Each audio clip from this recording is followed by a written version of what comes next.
This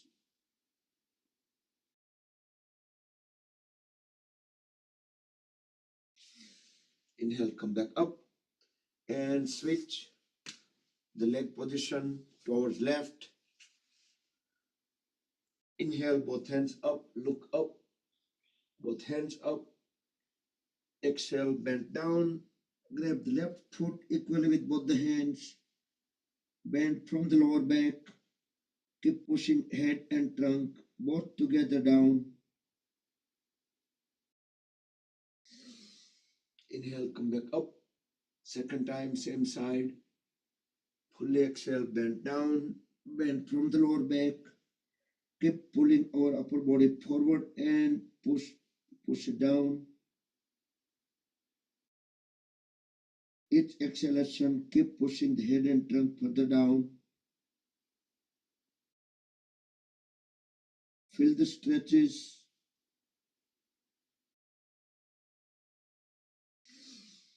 Inhale, come back up. And bring both feet in the front. Feet aligned. Inhale, both hands up.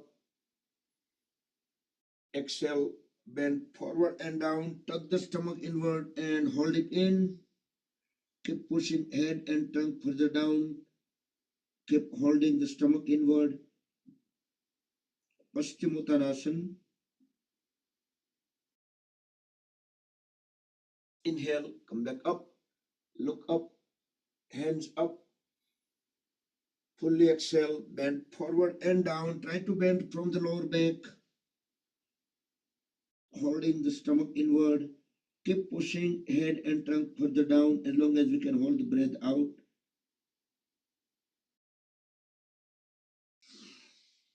Inhale, come back up. And as a complementary pose, we'll go backward bending, Purva Uttanasana, with help of the palms. You can do modified version with folded knee. You can fold one leg at a time or both, or you can keep both legs straight. Next inhalation, lift the lower back up, push the toes down to the floor, drop the head and back of the body, look into the back wall. Keep pushing the lower back further up.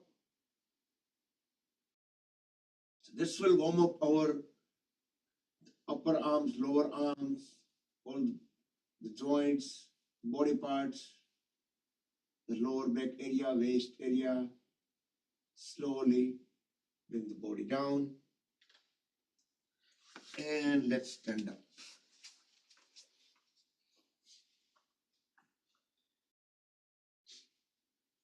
Separate feet 4 to 5 feet apart. We will do vertical Chakki Chalanasana. Interlock the fingers, raise both hands up, palms upside down.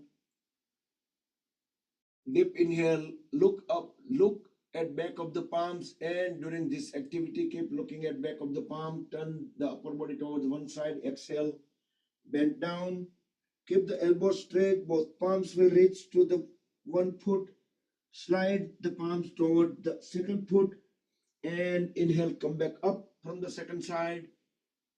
Second round, keep looking at back of the palms.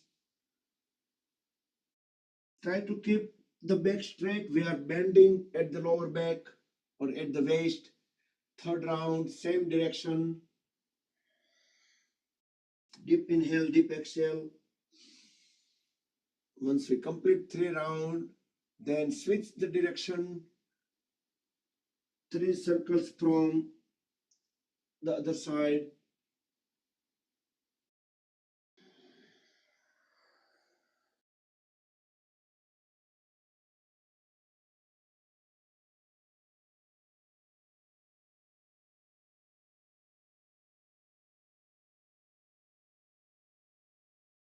Once you complete, then relax.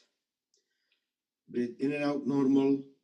Bring both hands at the back, thumbs onto the sacrum. We can push the thumbs inward. We can circle them into clockwise, anti-clockwise. Deep inhale as we arch backward. Look into the back wall. feel some great compression at the lumbar area, extension at the lower abdomen area. Exhale, come back up, straighten the body. Inhale again. Exhale, bend forward and down. Let the upper body be completely loose, hanging at the waist without any resistance. Let gravity take it.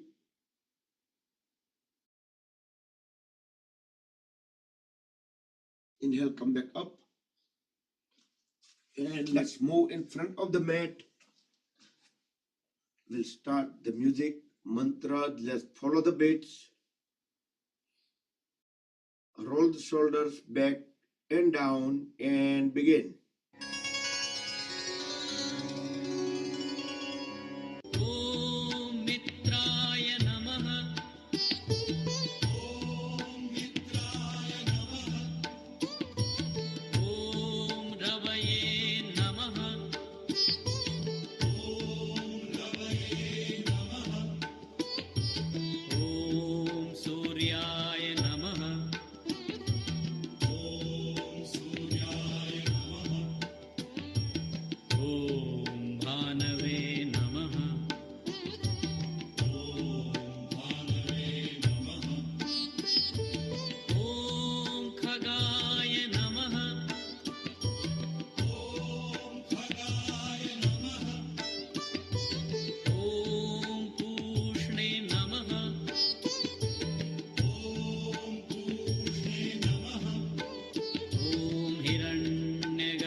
Shri सवितृसूर्यनारायणाय नमः। ॐ मित्राय नमः। ॐ रवये नमः। ॐ सूर्याय नमः। ॐ भानवे नमः। ॐ खगाय नमः। ॐ पूष्णे नमः। ॐ हिरण्यगर्भाय नमः। ॐ मरीचये नमः। ॐ आदित्याय नमः। ॐ सवित्रे नमः। ॐ अर्काय नमः। ॐ भास्कराय नमः। ॐ श्री सवितृसूर्यनारायणाय नमः। ॐ मित्राय नमः। ॐ रवये नमः। ॐ सूर्याय नमः। ॐ भानवे नमः।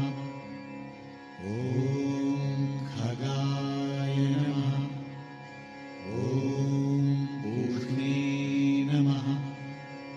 ॐ हिरण्यगर्भाय नमः। ॐ मरीचये नमः। ॐ आदित्याय नमः। ॐ सवित्रे नमः। ॐ अर्काय नमः। ॐ भास्कराय नमः। ॐ श्री सवितृसूर्यनारायणाय नमः। ॐ मित्राय नमः। ॐ रवये नमः। ॐ सूर्याय नमः। ॐ भानवे नमः। ॐ खगाय नमः। ॐ पूष्णे नमः। ॐ हिरण्यगर्भाय नमः। ॐ मरीचये नमः। ॐ आदित्याय नमः। ॐ सवित्रे नमः। ॐ अर्काय नमः। ॐ भास्कराय नमः। ॐ श्री सवितृसूर्यनारायणाय नमः। ॐ मित्राय नमः। ॐ रवये नमः। ॐ सूर्याय नमः। ॐ भानवे नमः। ॐ खगाय नमः। ॐ पूष्णे नमः। ॐ हिरण्यगर्भाय नमः। ॐ मरीचये नमः। ॐ आदित्याय नमः। ॐ सवित्रे नमः। ॐ अर्काय नमः। ॐ भास्कराय नमः। ॐ श्री सवितृसूर्यनारायणाय नमः। ॐ मित्राय नमः। ॐ रवये नमः। ॐ सूर्याय नमः। ॐ भानवे नमः। ॐ खगाय नमः। ॐ पूष्णे नमः। ॐ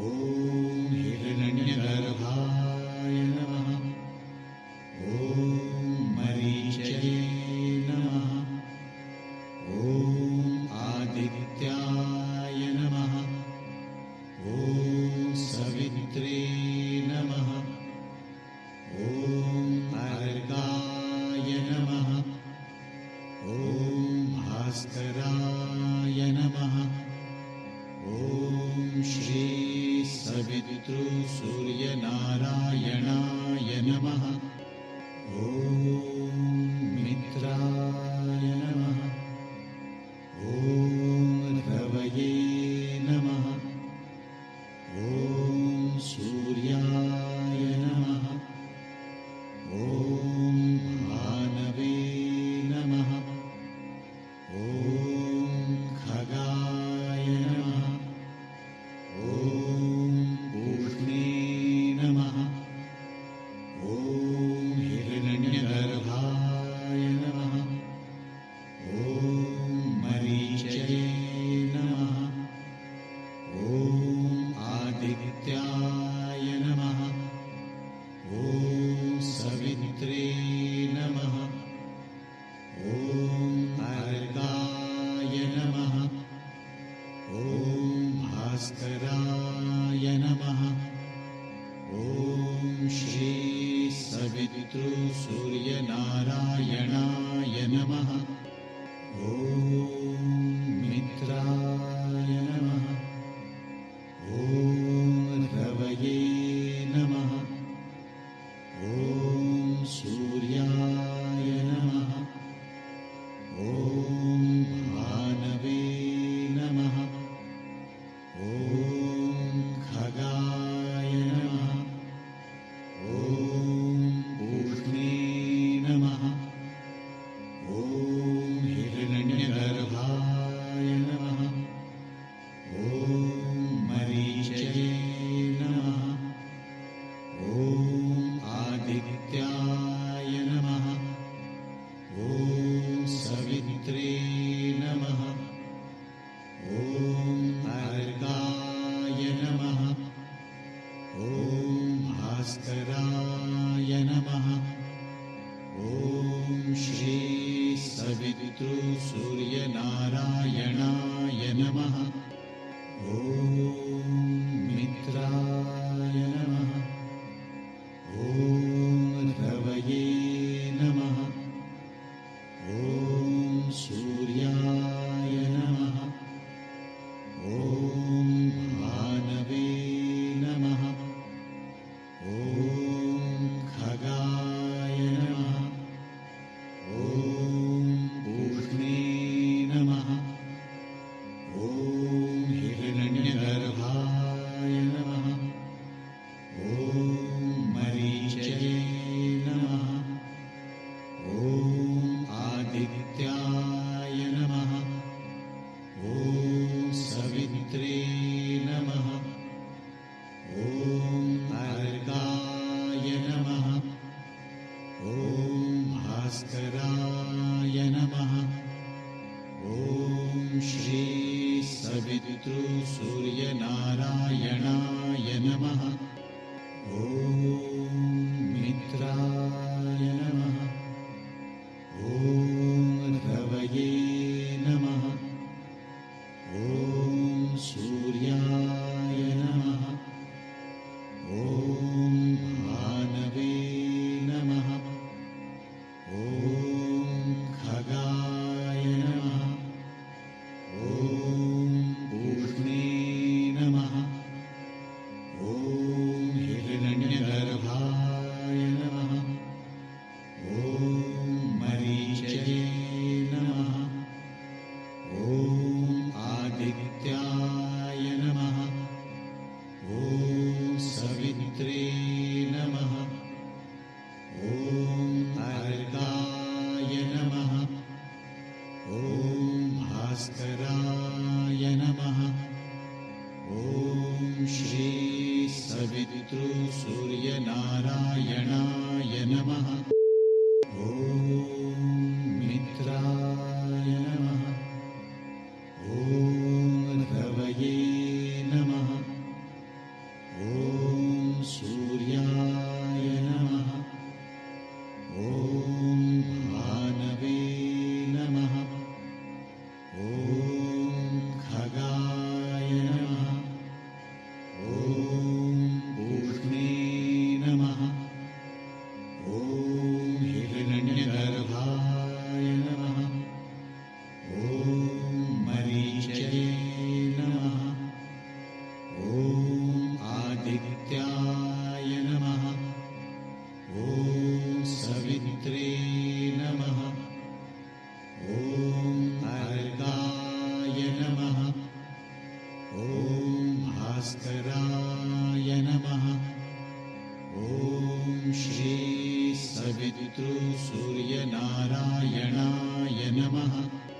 ॐ मित्राय नमः ॐ रवये नमः ॐ सूर्याय नमः ॐ भानवे नमः ॐ खगाय नमः ॐ पूष्णे नमः ॐ हिरण्यगर्भाय नमः ॐ मरीचये नमः ॐ आदित्याय नमः ॐ सवित्रे नमः ॐ अर्गाय नमः ॐ भास्कराय नमः ॐ श्री सवितृ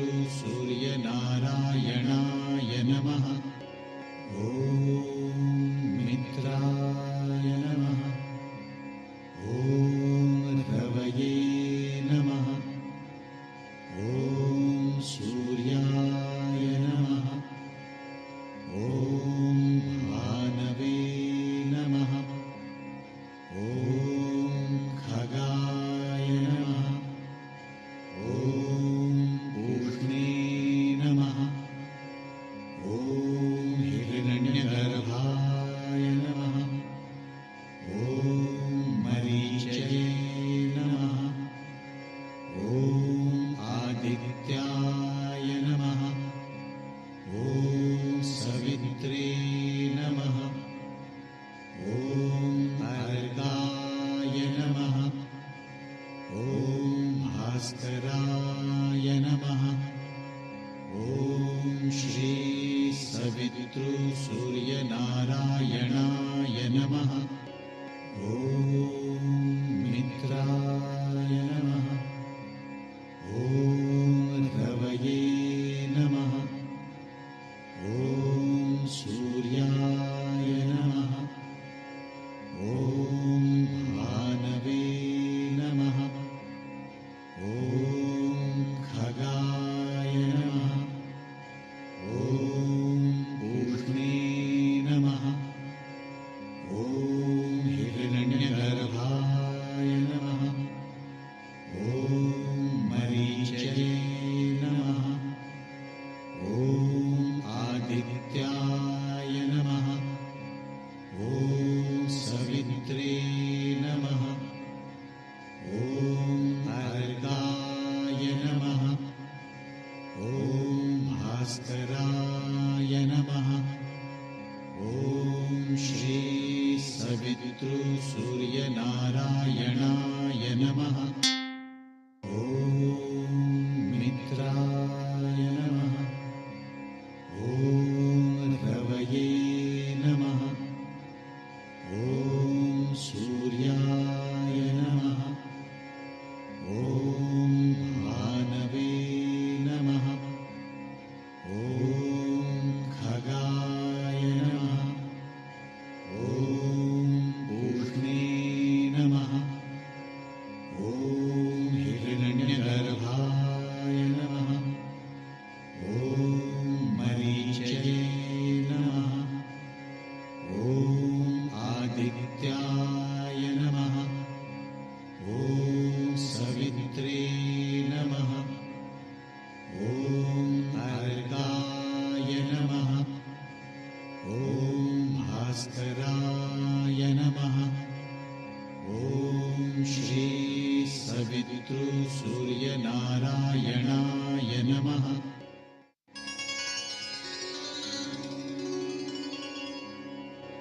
ॐ मित्राय नमः ॐ रवये नमः ॐ सूर्याय नमः ॐ भानवे नमः ॐ खगाय नमः ॐ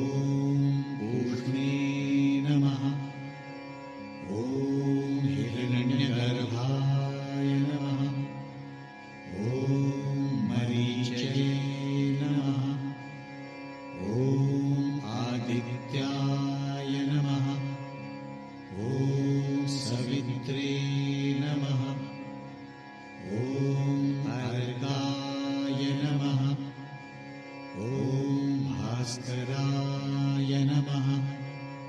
ॐ श्री सवितृसूर्यनारायणाय नमः।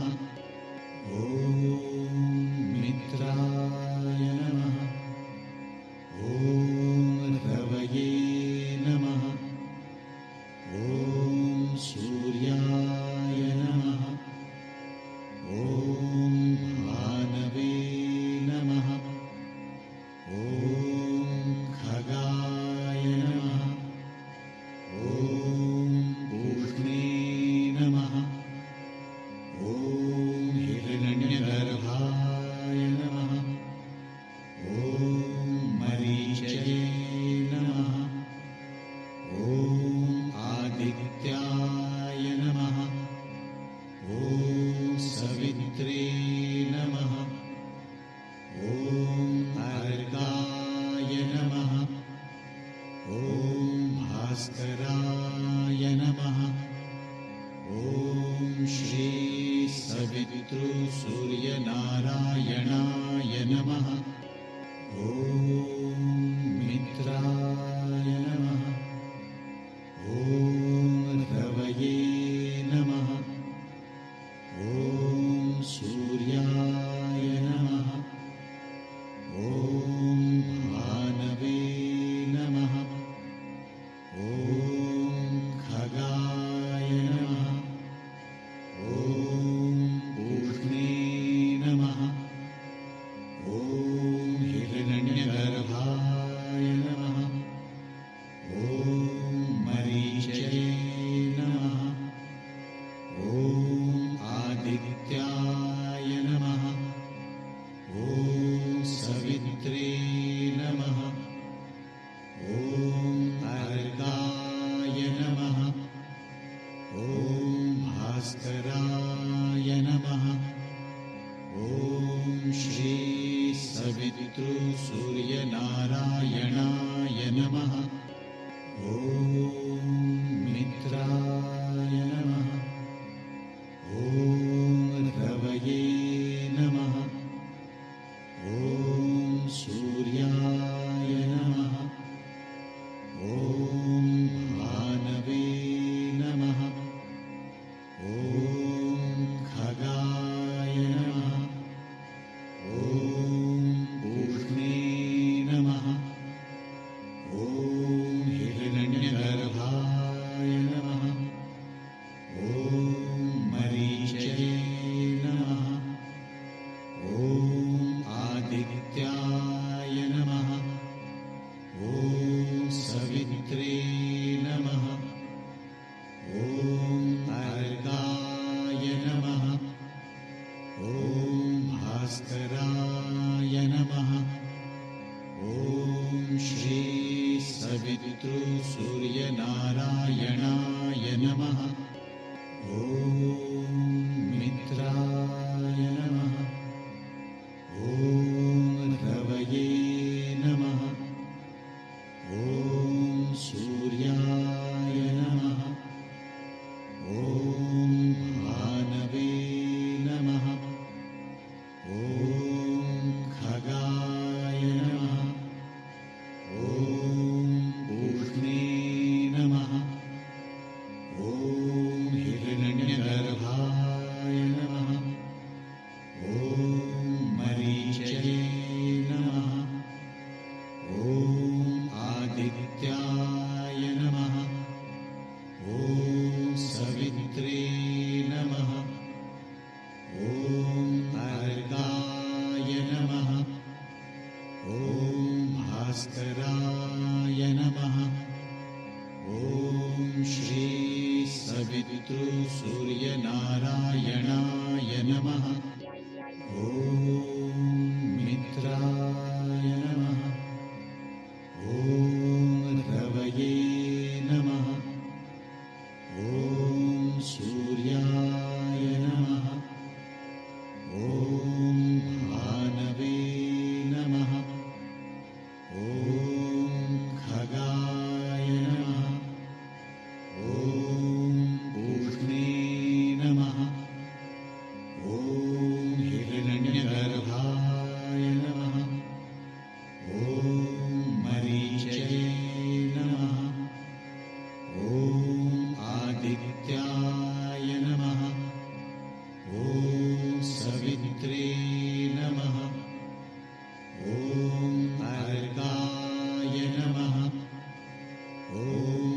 भास्कराय नमः।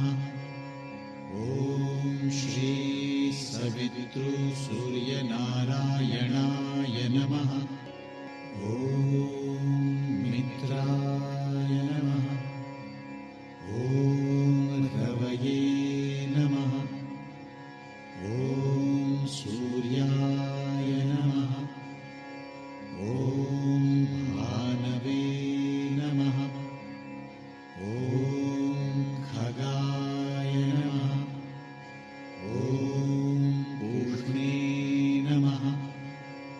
ॐ हिरण्यगर्भाय नमः। ॐ मरीचये नमः। ॐ आदित्याय नमः। ॐ सवित्रे नमः। ॐ अर्गाय नमः। ॐ भास्कराय नमः। ॐ श्री सवितृसूर्यनारायणाय नमः। ॐ मित्राय नमः। ॐ रवये नमः। ॐ सूर्याय नमः। ॐ भानवे नमः। ॐ खगाय नमः। ॐ पूष्णे नमः। ॐ हिरण्यगर्भाय नमः। ॐ मरीचये नमः। ॐ आदित्याय नमः। ॐ सवित्रे नमः। ॐ अर्गाय नमः। ॐ भास्कराय नमः। ॐ श्री सवितृसूर्यनारायणाय नमः। ॐ मित्राय नमः। ॐ रवये नमः। ॐ सूर्याय नमः। ॐ भानवे नमः। ॐ खगाय नमः। ॐ पूष्णे नमः। ॐ हिरण्यगर्भाय नमः। ॐ मरीचये नमः। ॐ आदित्याय नमः। ॐ सवित्रे नमः। ॐ अर्गाय नमः। ॐ भास्कराय नमः। ॐ श्री सवितृसूर्यनारायणाय नमः। ॐ मित्राय नमः। ॐ रवये नमः। ॐ सूर्याय नमः। ॐ भानवे नमः। ॐ खगाय नमः। ॐ पूष्णे नमः। ॐ हिरण्यगर्भाय नमः। ॐ मरीचये नमः। ॐ आदित्याय नमः। ॐ सवित्रे नमः। ॐ अर्गाय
सूर्यनारायणाय नमः। ॐ मित्राय नमः। ॐ रवये नमः। ॐ सूर्याय नमः। ॐ भानवे नमः। ॐ खगाय नमः। ॐ पूष्णे नमः। ॐ हिरण्यगर्भाय नमः। ॐ मरीचये नमः। ॐ आदित्याय नमः। ॐ सवित्रे नमः। ॐ अर्काय नमः। ॐ भास्कराय नमः। ॐ श्री सवितृसूर्यनारायणाय नमः। ॐ मित्राय नमः। ॐ रवये नमः। ॐ सूर्याय नमः। ॐ भानवे नमः। ॐ खगाय नमः। ॐ पूष्णे नमः। ॐ हिरण्यगर्भाय नमः। ॐ मरीचये नमः। ॐ आदित्याय नमः। ॐ सवित्रे नमः। ॐ अर्काय नमः। ॐ भास्कराय नमः। ॐ श्री सवितृसूर्यनारायणाय नमः। ॐ मित्राय नमः। ॐ रवये नमः। ॐ सूर्याय नमः। ॐ भानवे नमः। ॐ खगाय नमः। ॐ पूष्णे नमः। ॐ हिरण्यगर्भाय नमः। ॐ मरीचये नमः। ॐ आदित्याय नमः। ॐ सवित्रे नमः। ॐ अर्काय नमः। ॐ भास्कराय नमः। ॐ श्री सवितृसूर्यनारायणाय नमः। ॐ मित्राय नमः। ॐ रवये नमः। ॐ सूर्याय नमः। ॐ भानवे नमः। ॐ खगाय नमः। ॐ पूष्णे नमः। ॐ हिरण्यगर्भाय नमः। ॐ मरीचये नमः। ॐ आदित्याय नमः। ॐ सवित्रे नमः। ॐ अर्काय नमः। ॐ भास्कराय नमः। ॐ श्री सवितृसूर्यनारायणाय नमः। Good morning, Hari Om, Hari Om. Jai Shri Krishna. Let's shake up the pit. Get more activity within the body. Shake up the hands. More heartbeat, more pulses, more blood circulation.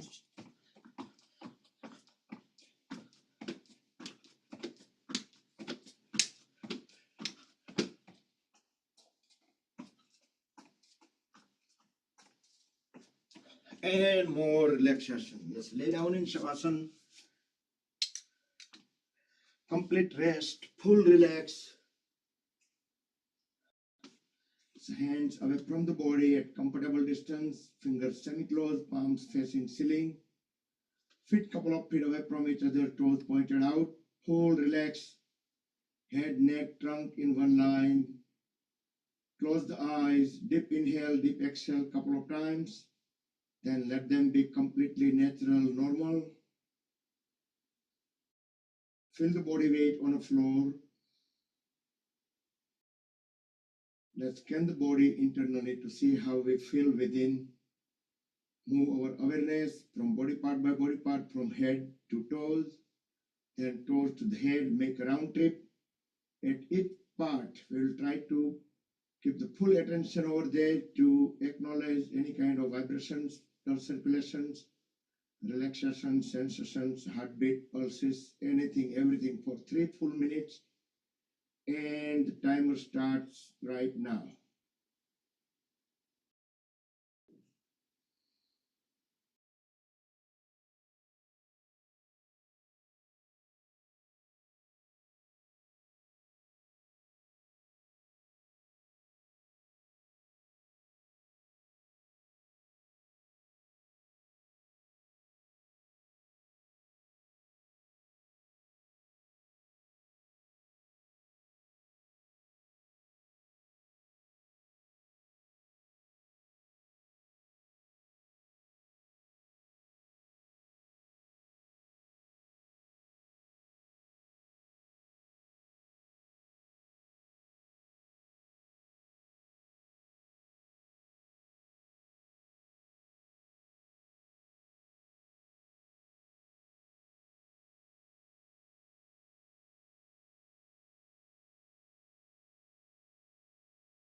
Last 10 seconds to bring the awareness back to the head area.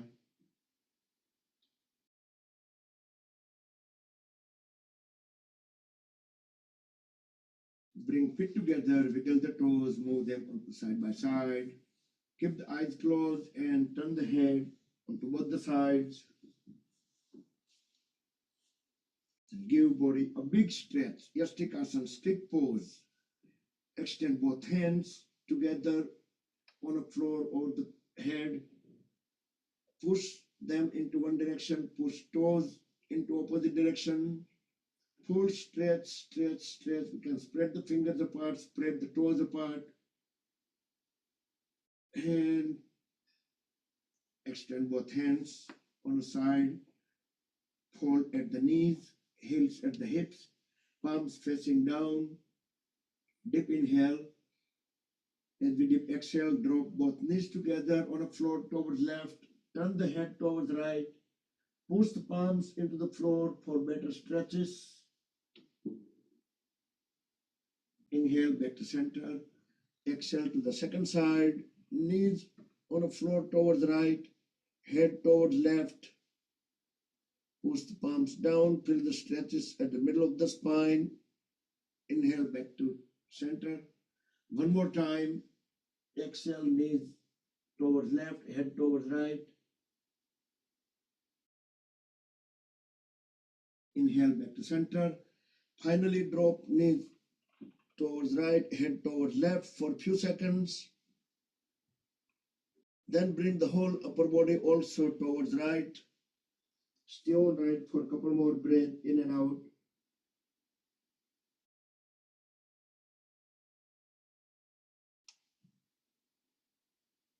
And with elbow, with help of the elbow, palms, bring the body up into any comfortable sitting posture. Continue with closed eyes. Bring the right hand into Vishnu Mudra. We will do Chandra Bhedan Pranayam. Inhale on left, exhale on right. Again, inhale on left, exhale on right. So each time we will inhale on left, each time we will exhale on right. Using the right thumb tip and right ring fingertip, we will block, unblock the nostrils alternatively as needed.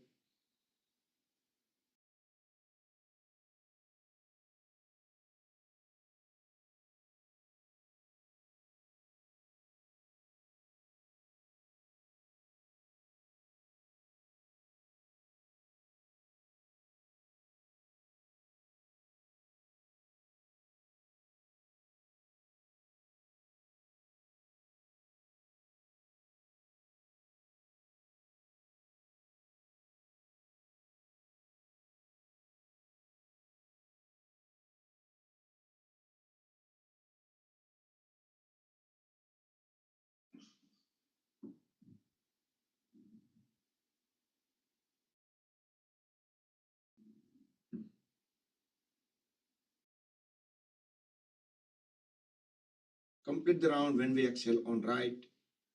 After that, bring both the hands into Dhyan Mudra, sit straight, relax shoulders with closed eyes, deep inhale, chant one long Omkar, feel the vibrations.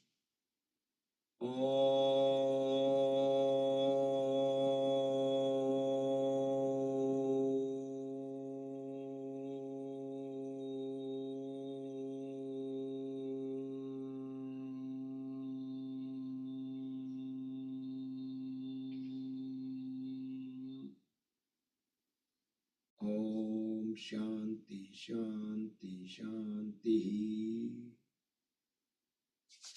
Rub the palms against each other. Generate Urja, make them warm. Place warm hands all over the face. Move palms over the eyes. Gently massage the eyelids. Blink the eyes few times in dark under the palms. Spread the fingers apart and slowly slide them over the face as we gently open the eyes. We'll do one more time. Rub the palms. Place warm hands on top of the head, back of the head, neck, shoulders, arms, trunk, legs, back, throughout the body to spread the energy within. Hari Om Tat Sat Sri Guru Bhyo Namaha. Again, good morning everybody. Happy Tuesday. Happy Mangalwar. Mangal ka dun Shubham. Okay, happy Veterans Day, everybody. Thank you, Good Bakulbhai. job, જય Shri guys. Krishna બધાને. તમે હા તમે બધાએ